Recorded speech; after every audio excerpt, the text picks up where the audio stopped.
মাদক যারা ব্যবসা করে এরা শুধু একটা মাদক ব্যবসায়ী না, এরা হচ্ছে আমাদের দেশের শত্রু, এরা জাতির শত্রু, এরা ধর্মের শত্রু।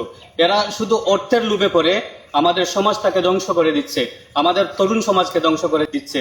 মাদক মাদক যে জিনিসটা, মাদক জিনিসটা তো অত্যন্ত গুরুত্বপূর্ণ, খারাপ।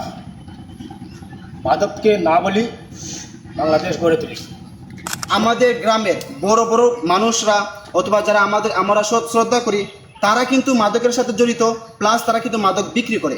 আজকে আমরা সকলে একত্রিত হয়েছি একটাই তার কারণ, যেন আমাদের অত্র এলাকা, সমাজ এবং সবাই যেন আমরা নেশাগ্রস্ত বিষয়গুলো থেকে আমরা সকলে বিরত থাকি। আমরা মির্জাপুর উত্তরপাড়া বা যুবক সমাজ যারা আছি, আমরা কেউ গাঞ্জা কেন খাইতো, সেবন করতো না বা বিক্রিও করতো না। এটা আমরা ঐক্যবদ্ধ থাকবো, বা কেউ যদি খাই আমরা প্রতিবাদ করবো, বা খাইলে আমরা আইনানুগ ব্যবস্থা নিব। আমরা এখানে একত্রিত হয়েছি যে সবাই যাতে এই বিষয় নিয়ে সোচ্চার হই এবং রুখে দাঁড়ায়।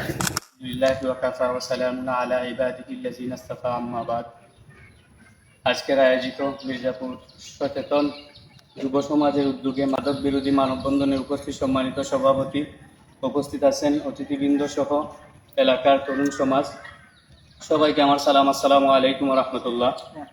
আসলে মাদক এমন এক জিনিস, এটা শুধু যে এই নেশাগ্রস্ত তা নয়, এটা একটা অভিশাপ।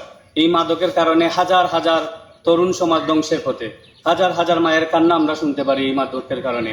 মাদক যারা ব্যবসা করে এরা শুধু একটা মাদক ব্যবসায়ী না, এরা হচ্ছে আমাদের দেশের শত্রু, এরা জাতির শত্রু, এরা ধর্মের শত্রু। এরা শুধু অর্থের লোভে পড়ে আমাদের সমাজটাকে ধ্বংস করে দিচ্ছে, আমাদের তরুণ সমাজকে ধ্বংস করে দিচ্ছে। আমাদের যে তরুণ সমাজ রয়েছে, আমরা এদেরকে নিয়ে আগামী প্রজন্মের স্বপ্ন দেখি, এরা আমাদের দেশে নেতৃত্ব দিবে, আমাদের এলাকায় নেতৃত্ব দিবে। মাদক সেবন করার কারণে এরা আগামী প্রজন্ম একেবারে অন্ধকারের পথে চলে যাবে।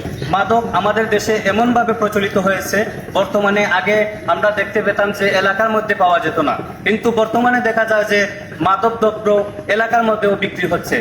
আমি আজকের এই মানববন্ধন থেকে স্পষ্টভাবে জানিয়ে দিতে চাই, এলাকায় যারা মাদক দ্রব্য বিক্রি করবে তাদের বিরুদ্ধে এলাকার যুব সমাজ সব সময় সোচ্চার থাকবে ইনশাআল্লাহ।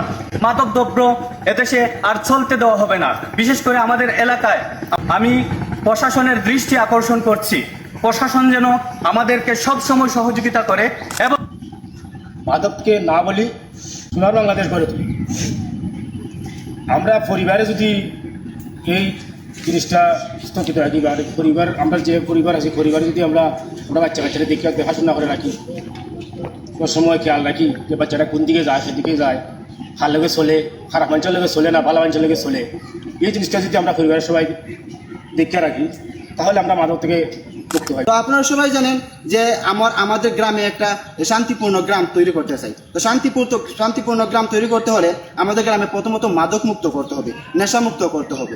সব কিছু মুক্ত করেই আমাদের গ্রামে এই শান্তি শৃঙ্খলা বজায় রাখতে হবে। কারণ মাদক খাওয়ার পরে একটা মানুষ নেশাগ্রস্ত হওয়ার পরে মানুষ চলতে ফিরতে কষ্ট হয়, যেমন মাঝে মাঝে মাতলামি করে, কাকে কোন সময় গালি দেয় এটা বলা যায় না। আমাদের ছোট ছোট শিশুদের চেহারার দিকে তাকাইলে মনে হচ্ছে যে 32 করে বুড়া, 32 করে বুড়ার লোক লাগে।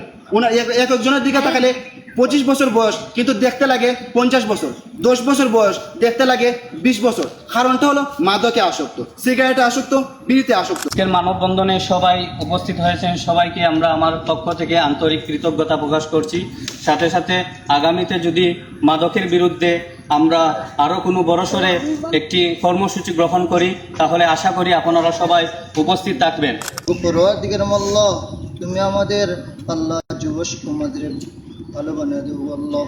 পরওয়ারদিগার আল্লাহ, সকল প্রকার খারাপ কাছ থেকে যেন আল্লাহ প্রত্যেকের হেফাজতে থাকতে হবে সেই তৌফিক দান করে দেবো আল্লাহ। সুবহান রাব্বিকা রাব্বিল ইজ্জাতি আম্মা ইয়াসিফুন ওয়া সালামুন আলাল মুরসালিন ওয়ালহামদুলিল্লাহি রাব্বিল আলামিন। আমিন।